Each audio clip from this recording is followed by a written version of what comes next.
Good morning. It is currently Saturday, 7:30.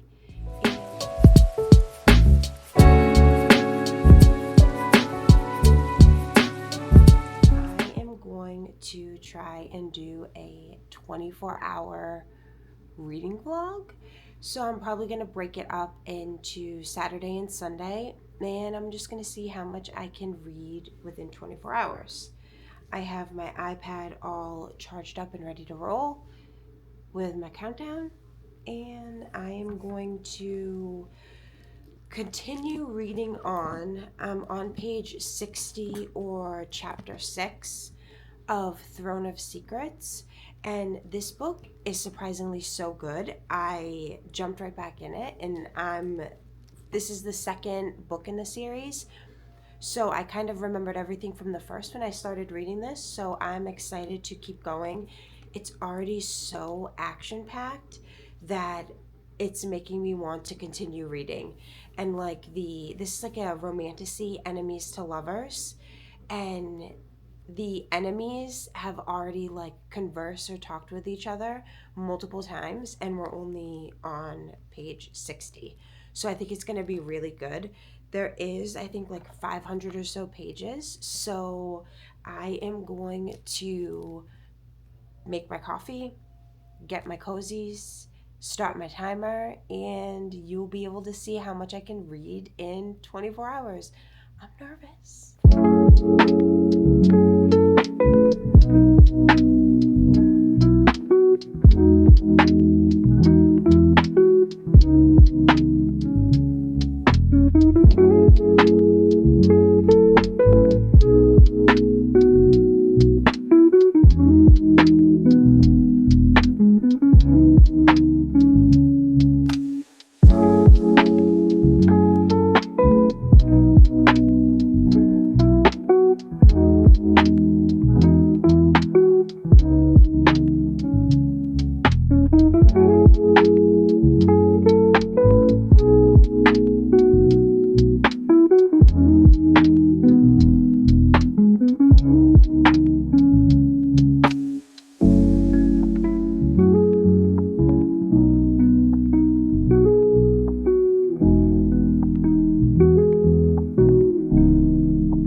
Here just for a quick check-in.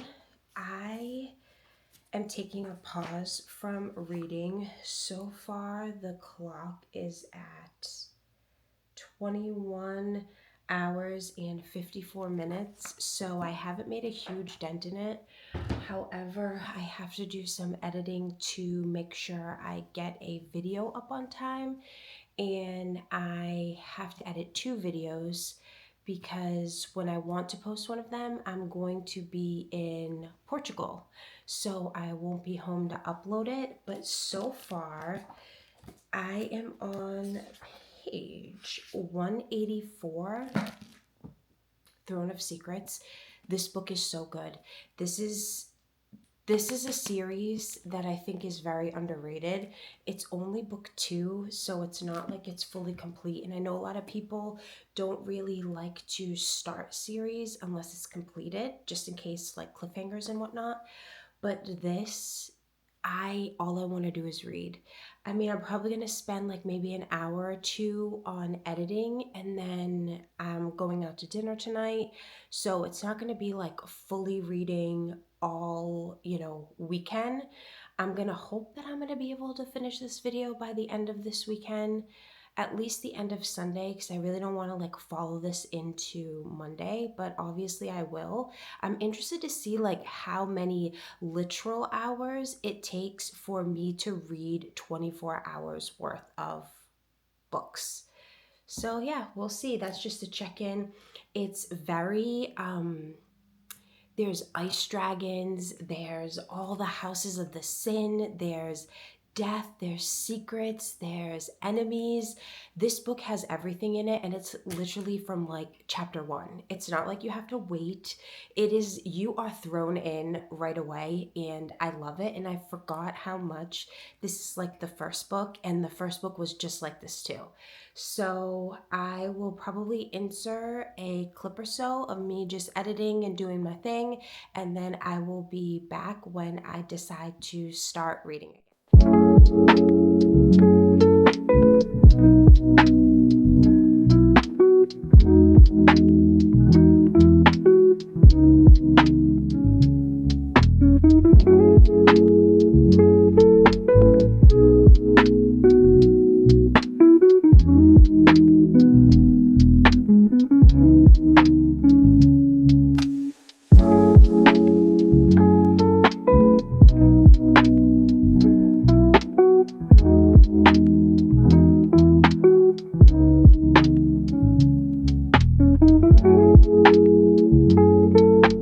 I am back.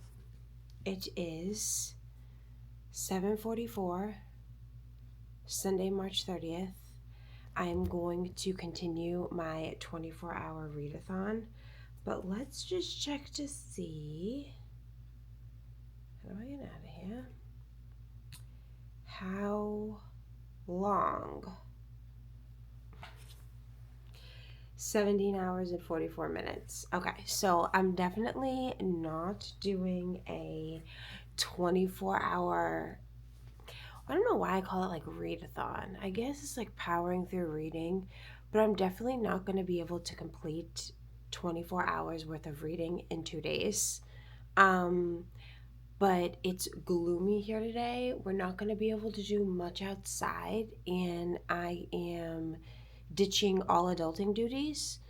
So I should be able to hopefully knock 1 or 2 books out today. Okay, so for a bit of a recap, yesterday night I finished Throne of Secrets. This is a 6-star read. This is a second book in the series. I did not rate the first book 6 stars. I don't even think I was doing 6 stars at that point, but I didn't rate it 5 stars. I rated it 4. This book is my favorite book I have ever read. I mean, I only have one other 6-star read, which is A Court of Mist and Fury.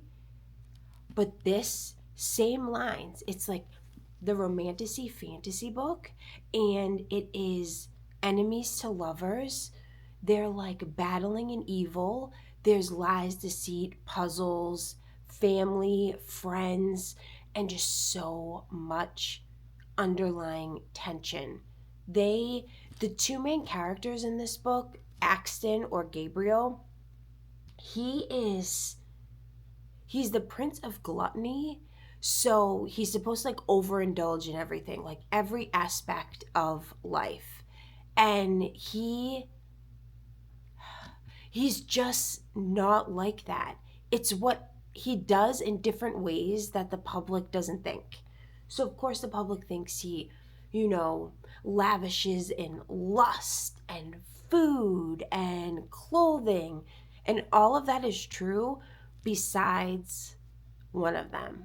And Adriana is so hurt from a decade ago. Something happened between them that she just cannot get over, and they have both made it their life goal to be each other's enemies.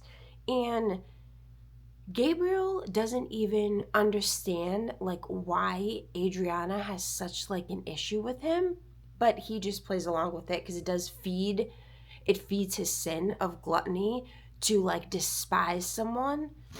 So I would say I really don't think you need to read book 1 in order to read this. The characters came in from book 1 a little bit, but it had nothing to do with like their backstory. You know what I mean? Like book 1 didn't end on like a cliffhanger to get to book 2. This I feel you could very much read alone, and please, for the love of everything holy, if you take any of my book recommendations and you enjoy romantasy, This was a 4 on the spicy scale. Like, this was so spicy. Just pick it up, okay? Pick it up. But the next book I'm going to read and hopefully power through. I mean, this is 300 and less than 360 pages. Recipe for a Charmed Life by Rachel Linden. This cover is so cute. That's what gravitated me towards it. So I'm going to start this. It's an American chef, Georgia, has one goal: to run her own restaurant in Paris. After a grueling decade working in a Parisian kitchen, she is on the cusp of success. But in one disastrous night, Georgia loses her sous chef position, her French boyfriend, and her sense of taste. So I think it's like a fantasy magical, like she loses her taste before she could like envision and taste hidden notes and figure out how to like make a recipe even better by adding like odd ingredients that just seem to work. When she receives a surprising invitation from her estranged mother, Georgia flees to a small island near Seattle, hoping the visit will help her regain her spark in the kitchen. As she tentatively reconnects with her mom, a free-spirited hippie eager to make up for her past mistakes, Georgia realizes there is something about the enigmatic island she just cannot piece together. Good luck charms start appearing in the oddest places. Her neighbor is a puzzling antagonist and annoyingly handsome oyster farmer, and her mom keeps hinting at a mysterious family legacy. So there's like, I think, a lot of self-discovery and a romance sprinkled in. I'm not really a huge book about like food and chefs, but this one, when I heard small town and oyster farmer, I was like, sign me up. So I will start reading that. Like I said, we have 17 hours, 44 minutes, and 42 seconds left. I will be back either to update mid-book or at the end of the book. Wish me luck.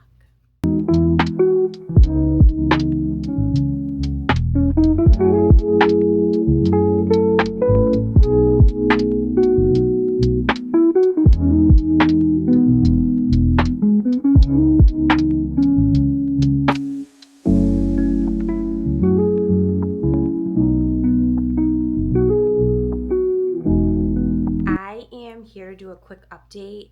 I have 14 hours, 49 minutes, and 58 seconds left on my timer. It's Sunday at 3:23, so I'm definitely not doing 24 hours worth of reading in 48 hours. However, I am on page 224 of Recipe for a Charmed Life, and this is just so cute. It's about a up and coming chef in Paris who discovered some horrible news, like changed her life, and literally it derailed everything. She gets an email from her mom, who she's been estranged with for like 25 or 30 years, and invites her to her house in this little seaside town in Seattle, Washington.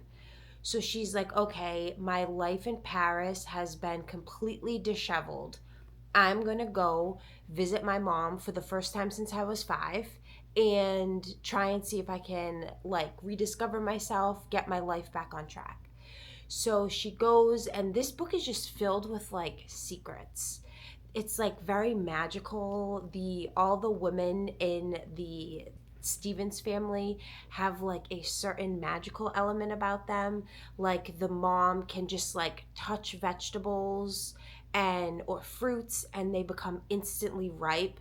Like she can have watermelons on Christmas time. Like just things that don't normally happen. And I don't want to give away what her secret is, what George's secret is, but you kind of get it based on, the title of the book. And then there's Cole, who is a oyster farmer, and he has a bunch of secrets. And even on page 224, there's like 360 pages. I still don't know all of Cole's secrets. So this book is like very much so secret filled and uncovering those secrets and trying to come back from like past trauma and open yourself up again. And I feel that that's like a reoccurring theme in every single book that has romance in it. I feel like here I myself say that all the time, that they're just trying to rediscover it's life after loss, and this book definitely does it. I feel it gives the vibes that it could be like a tearjerker, like it could be really sad. Like Georgia's this like very posh Parisian, like she speaks French. She just seems so super cool. And she doesn't have like a mean bone in her body. And when she actually was mean, it like ruined her life. So she's probably never going to be mean again. And Cole is just so reserved and grouchy, but he's got the biggest heart. And of course, George's mom, Star, is she has secrets too. So everyone wants to know, why did you leave 5 years ago? Why did you never try to, come in contact with me after that? Like, did you not care about me? So I'm sure we will find out everything in like the less than 150 pages I have left. And then I will be back to update once I am finished. Okay, I am back with another check-in. I have almost a little bit over 13 and a half more hours. And I finished Recipe for a Charmed Life. I ended up giving it 3 out of 5 stars, and there was no spice, just a little bit of like kissing. Overall, this book was very much like an ode to Julia Child, who was the chef. She had that like TV show, and Georgia and her mom Star, they like had a relationship based on that cookbook. So, I mean, I think it was definitely cute, wasn't earth-shattering. The romance was very sweet. Um and it is very much finding yourself and believing in yourself enough to know that you are worthy and you can succeed and try again.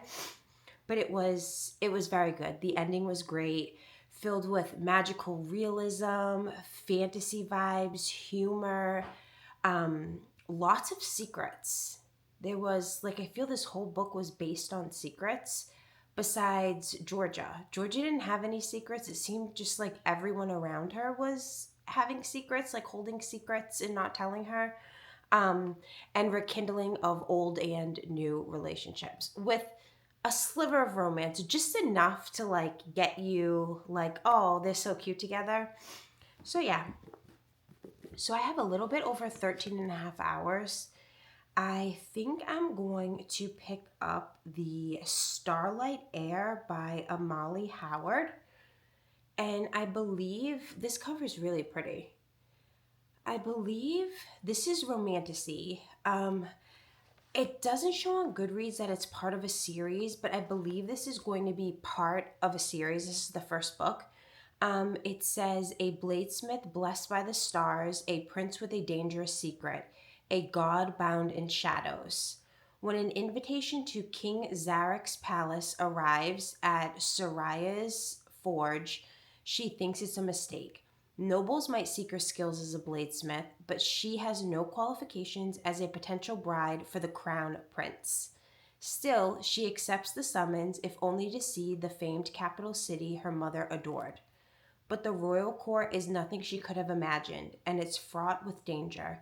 It's not the crown prince, but his impossibly handsome, illegitimate brother, Roshan, who captures her interest. The invitation isn't a quest to find a bride, but a hunt for the Star Keeper, a girl rumored to hold the power of the stars in her blood.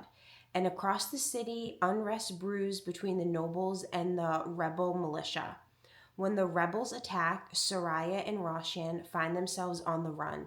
trying to deny their attraction. But Roshan is guarding secrets of his own, and with no control over the power stirring within her, Soraya has drawn the attention of a dark god, an immortal whose interests might be the biggest threat of all. See, I did not know that. I didn't read the synopsis long enough. I thought it was going to be like a Throne of Secrets, the book, my 6-star read, my favorite book that I've ever read so far, where it was like the prince is trying to like do a bachelor thing and find his sex wife. But this seems that she isn't interested in the prince. She's interested in his illegitimate brother. So there you go. That the complications are like dwindled down to none when it's an illegitimate brother. So yeah, I will be back to update. It's only like 345 pages. So I should be done with it hopefully at some point tomorrow. This is just definitely going to take me more than Saturday and Sunday to read 24 hours worth of books. I'm amazed that people can do this. And I'm interested to see my stats when I actually finish.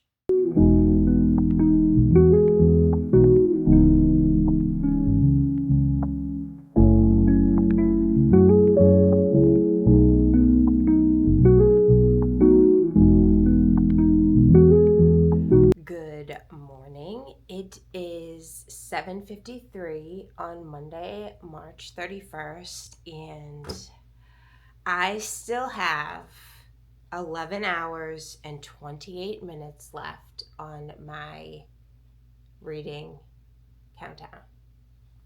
Reading countdown? I don't know what this is called. So this is a lot harder than what I thought, and I give props to all the people who can just sit down and read for like 12 hours a day. Whew.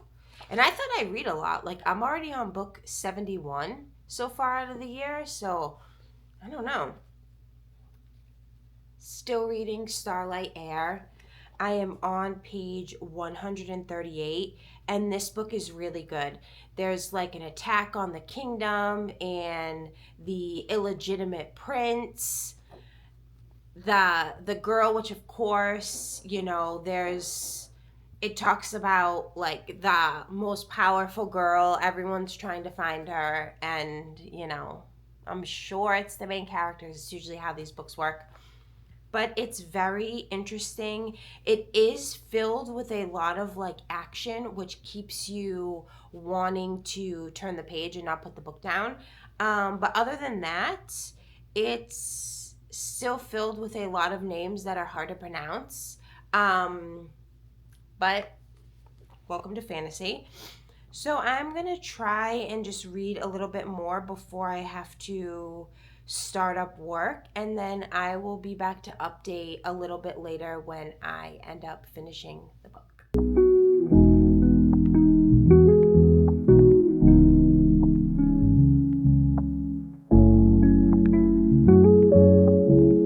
Okay, it is much later on in the evening, and I just finished the Starlight Air, and I'm gonna rate it 2.5 stars, which is it's middle of the road. I didn't dislike it. It wasn't my favorite. I did notice during the last maybe like 10% of the book or 20%, I really just wanted to skip to the end. It's kind of very confusing. There's a lot of names in here that are hard to like pronounce or remember. There's different houses, but then there's people inside the houses, and then the names of the people inside the houses, and all of them are so confusing, which I didn't realize till I got at the end. But there is a glossary, which I think would have helped me so much more if I knew that before reading it, because I could reference it back. Like some of these things, I had no idea what they were, but I was just making up my own definition, and I was really wrong about a lot of them. So I maybe would have enjoyed it a little bit more if I kind of just understood what they were talking about. So this brings us to the timer. 9 hours and 53 minutes left. Geez Louise. I have almost 10 more hours of reading to do to squish in 24 hours worth of reading. I'm going to do it, but oh my gosh. So I'm going to pick up Famous Last Words by Gillian McAllister. This one, I'm leaving for vacation at the end of the week, and this book is due back the day that I leave. So I want to try and finish this, which I should. Usually these books I should be done within like a day or a day and a half. But I really feel like I have to power through with reading. But I also don't want to like stay up until 1 o'clock in the morning bleary-eyed reading, and then I don't even know what I'm reading. But I'm just so, I feel like I read all day, but I clearly don't read all day. So okay, anyways, let me just go back to this so I can give you kind of a little bit of what it's about. So Orinder has 4 ruling houses, each with their own attributes, all of which are hard to pronounce or to get stuck in your mind. And like I think I've said this not just recently, but before, that this isn't new to this book. This is just like the fantasy genre. This is considered the newest obsession, a breathtaking, sexy, romantasy adventure. Rebecca Yarros quoted that, and I don't think there's very little romance in this book. I gave it like a 2 on the spicy scale because when there was romance, it wasn't closed door, but nothing where I would say this is like fantasy with a sprinkle of romance in it. Um, the female main character, Soraya, she's in like the poorest house, and there's a star keeper who's like has powers but needs to be like awoken, and you know of course the most powerful person in the celestial world is from the lowest poverty place, and there's competition for the King Javed, who is a horrible being, but it's like a fake quest for a wife. It's just very. And then there's Roshad, who is the illegitimate prince, and he is the female main character. He's the one who. He's got a lot of secrets, though, so he kind of got knocked down a peg on my totem pole, but I get where he was coming from. It was just really confusing to wrap my head around it. So, now that that's done, I'm gonna start Famous Last Words like right now so I can get this going. I do see that it looks like it has some like mixed media in here, or maybe it's just text messages. I'm just like really going through it quick. But this book is an addictive thriller about a new mother whose world is upended when her husband commits a terrifying crime. How well does she truly know the man she loves, and what danger does she face if her entire life has been built on a lie? I've heard some booktubers talk about this book. I've heard some people DNF this. I heard some people rated it lowly, but I also heard a lot of people enjoyed it, and there was some twists, but it's very much like a slow burn thriller. So I'm interested to start to pick it up. I really enjoy thrillers. I don't normally rate them high because most of the time they're very predictable, but I like thinking that they're going to fool me, and I like trying to plot it out and figure out the twists before they come. So I will be back to update maybe when I'm finished. Maybe I'll do a little check-in. I'm not sure. Good morning. It is Tuesday, and I read a little bit of Famous Last Words last night in bed, and this morning I have 8 hours and 10 minutes left. I need to finish this before I go on vacation. So, Famous Last Words by Gillian McAllister is what I'm reading now. I made it to page 66, and I am so into this book.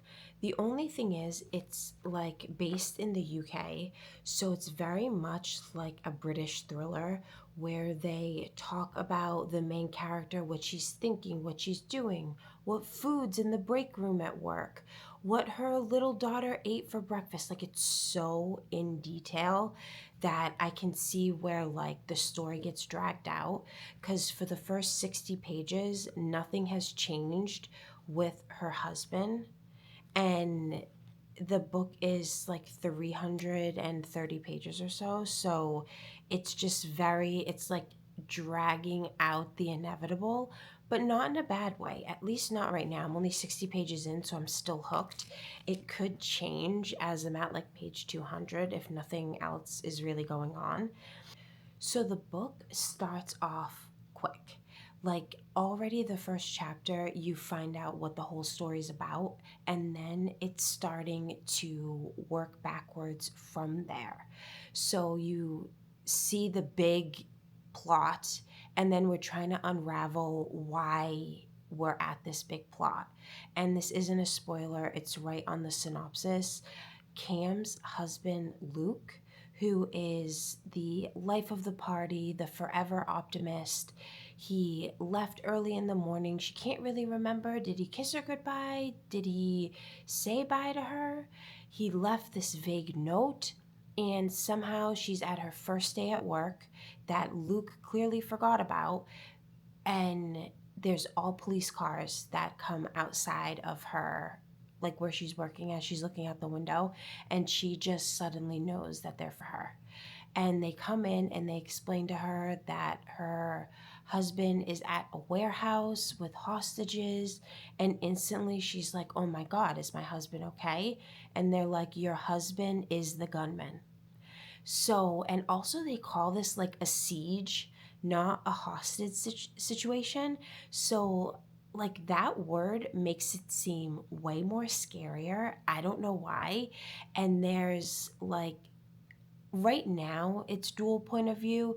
It's either no one's point of view or it's Cam's point of view. And now we also got Niall, who is the hostage negotiator.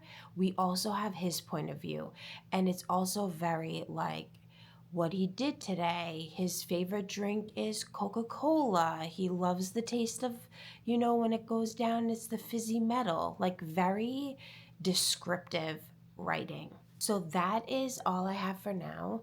I will be back in a little bit to update. Please wish me luck that I can at least read for like 4 or 5 hours today, and I can finish this tomorrow, which I have the day off tomorrow.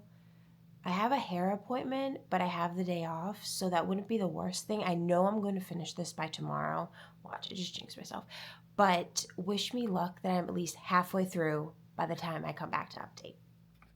I am back with an update. I finished Famous Last Words by Gillian McAllister.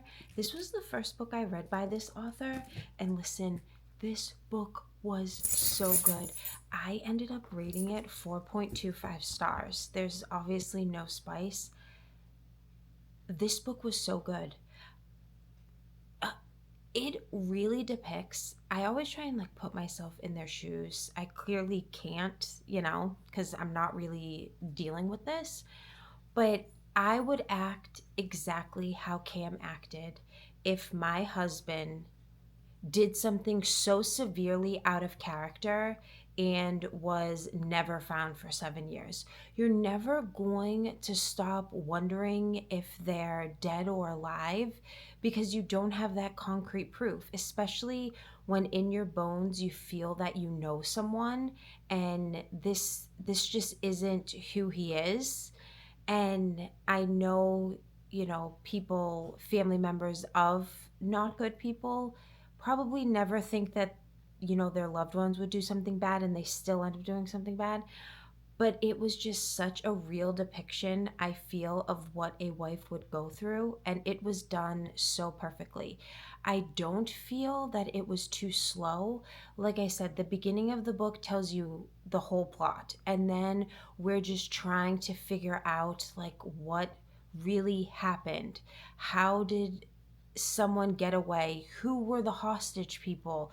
Like, none of this makes sense. And then towards the end, everything gets tied up perfectly. The ending's great. There's not an epilogue, but the two kind of main characters, Cam and Niall's the hostage interrogator, and Cam is the wife of Luke, who is considered like the gunman. They both, their stories like shape up good, and it's kind of bittersweet. I would definitely suggest reading it. But on to my time. I have a little over 4.5 hours left. It is Tuesday. So what I'm going to do is I'm going to pick up, and hopefully this will be my last book, Reckless by Lauren Roberts. I know that the third book in this trilogy came out, I want to say it comes out April 1st, and I really want to finish reading this, and then when I come home from vacation, I can pick up the third book and then just like conclude this series. Because there's truthfully nothing else that I'm really in the mood. After reading a thriller, I don't really like to read thrillers back to back because it's like too much, like adrenaline. I need like some type of like romance to kind of like settle me down because I'm still all hopped up on that book. It was so good. I don't know how anyone could DNF that book. I mean, oh my God. Okay, anyways. So like I said, we have 4 hours and 37 minutes left, and I am going to hop into Reckless, and I will be back to update.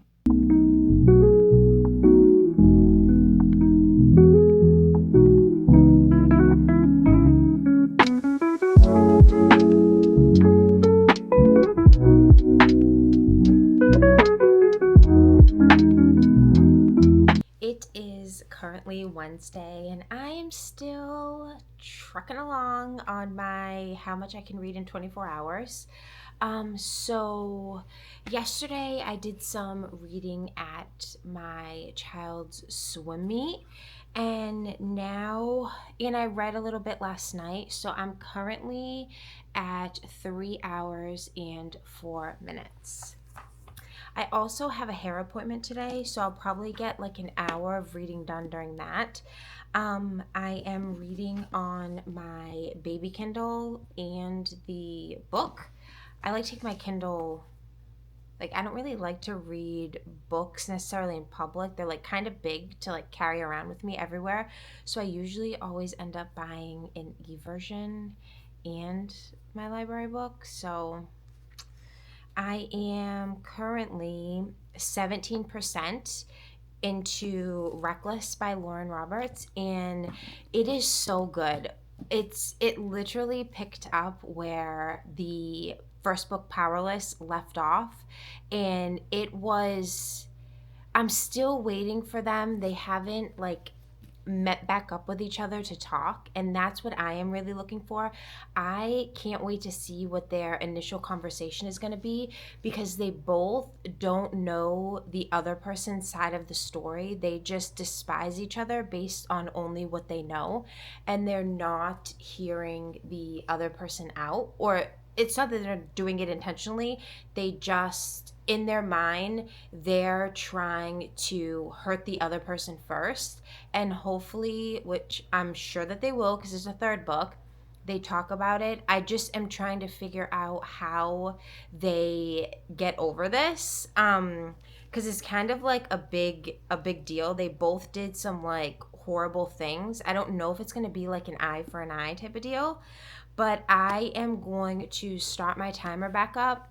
I have maybe like an hour or so before I have to go to my hair appointment. So hopefully I can read at least for like 20 or 30 minutes, because I may run an errand before my hair appointment. I have to drop off some books at the library. I have like just a ton of stuff. I want to go shopping for jeans for my trip. None of my jeans fit me. I'm no longer in high school because all of my jeans are from when I was like in high school. And I've had 2 kids since then and gained like 40 pounds. So I need new jeans. I need to drop off my library books. I need to pick up a Walmart order. And what else? I need to do my hair. I need to get a card. So a bunch of like odds and ends stuff. And I will hopefully be back. I need to be back by tomorrow morning to say that this is done. I'm leaving for my trip tomorrow afternoon, so it needs to be done. I'm not like filming this on the plane, so I only have 3 hours. I'm probably gonna do an hour today, and then tonight I'll finish it. And if anything, in the morning before I have work, I will finish up some of it there. But I will be back to update.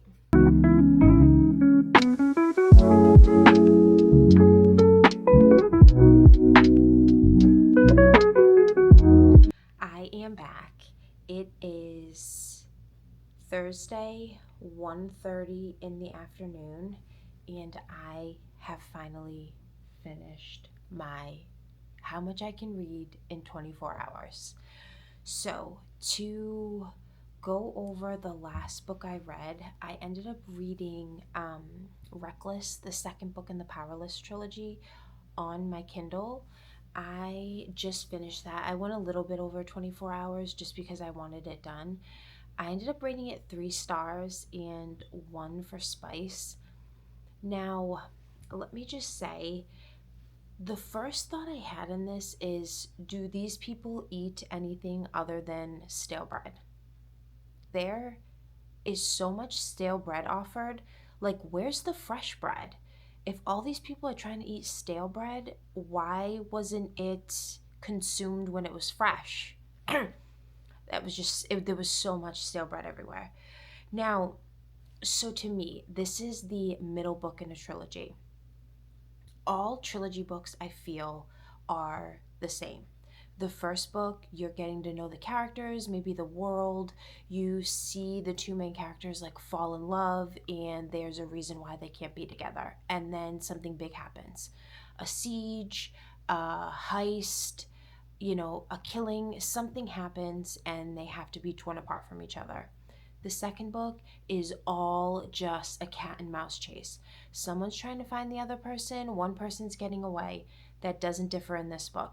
At one point, Kai finds Peyton and then gets away, and then Peyton finds Kai, and then he gets away, and then they're both together, and they're both trying to outrun each other. And throughout the whole time, they have such conflicting feelings. They don't want to kill each other, but they're trying to figure out how they can survive, and they're trying to see, like, do I trust this other person to not want to kill me? And then the third book, which comes out April 8th, which we don't obviously, well, I don't know, I haven't read an art copy, but I'm guessing it's going to be the ending, how everything gets tied up. There's still going to be a conflict in the beginning. We're going to see the two main characters, Kai and Peyton, like needing each other, like fiending for each other, and there's going to be obstacles that come in their way. The one gripe I had about this book, I don't like love triangles. I don't like forced love triangles, forced relationships. There's no way that you can convince me the ending of book 2. I'm not going to say what it is, but there's no way that you're going to tell me that this makes any type of sense. I don't like it. I knew towards the middle of book 2, when they kept referencing something, that I knew what Kit had to do. I just didn't understand his logic or reasoning when he disclosed what it is that he had to do. It just doesn't make sense to me. I mean, shadow and flame for life. If it's anything less than that, I will go berserk. And I'm trying to figure out how that would even help Kit and Kai's relationship. Like, what does this mean for their kingdom? I never can say the name of it correctly, but I just hope that Peyton can somehow improve their kingdom and make it less segregated. I don't know. I loved the romance in book two. Like, Kai's yearning, and he's just like so poetic in like his love for Peyton without physically coming out and like saying it all the time, how he is with her. There was no doubt in my mind that Kai would not do anything to Peyton. I was a little bit wishy-washy about Peyton because she just seemed like she was out for survival, and it's been her whole life. There's a lot of twists in this book. You find out some things about the main characters that you really didn't know, and then you see them kind of be like, what we wish could happen just really cannot happen.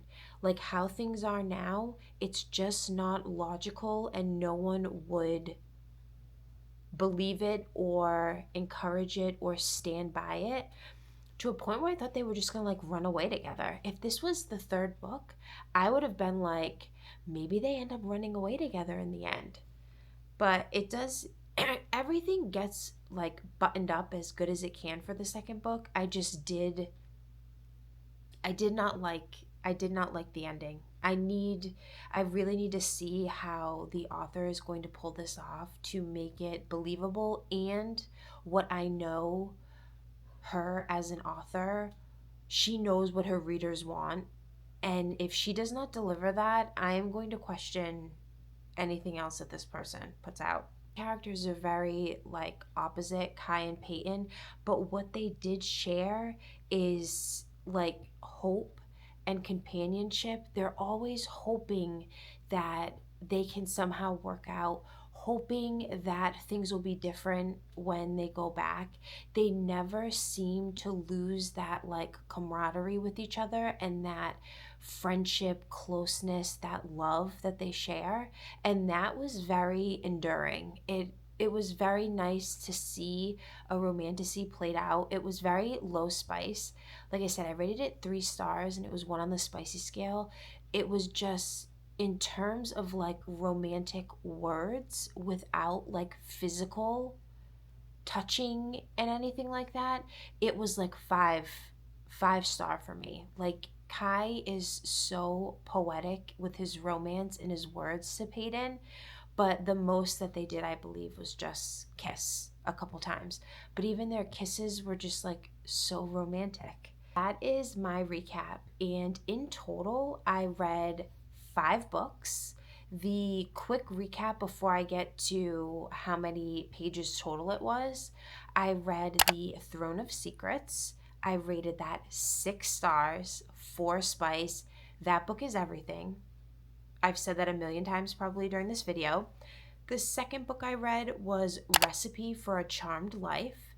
I rated that 3 stars, and there was just kissing in that book. And then I read Starlight Air, and I rated that 2.5 stars, and it was 2 on my spicy scale. It was very middle in the road for me. Not sure if it's because I just read like Throne of Secrets, and that was just so high on my romantasy list that nothing could really compare to that. And I probably shouldn't have thrown romantasy in. I probably should have just skipped that book or put in like a regular romance and then picked up with Reckless, because it would have been, 3 books in between. But I didn't. The fourth book I read was Famous Last Words. I rated that 4.25 stars, and there was no spice. That was such a surprisingly great thriller. And then the last book I read in this 24-hour reading vlog was Reckless. I rated that 3 stars and 1 spice. And in total, I'm going to go tally this up, and I will be back with how many pages I read. So in total, I read 1,963 pages. I started this reading vlog, I started the countdown, what was it, Saturday at 7:30 a.m. and I finished on Thursday at 1:30 p.m. So this took me almost a week to just do 24 hours worth of reading. Now, I'm thinking of also doing a video where I only give myself 24 hours, like a day from like 7 a.m. Saturday to 7 a.m. Sunday, and how much can I read in like a 24-hour cyclical day instead of just 24 hours of reading. How many books can I cram in and read for 24 hours just reading? um I may end up trying that, but this was kind of like, I actually vlogged like 5 books, and that's a lot. Usually I only do like 3 or 4 in my read it and return it.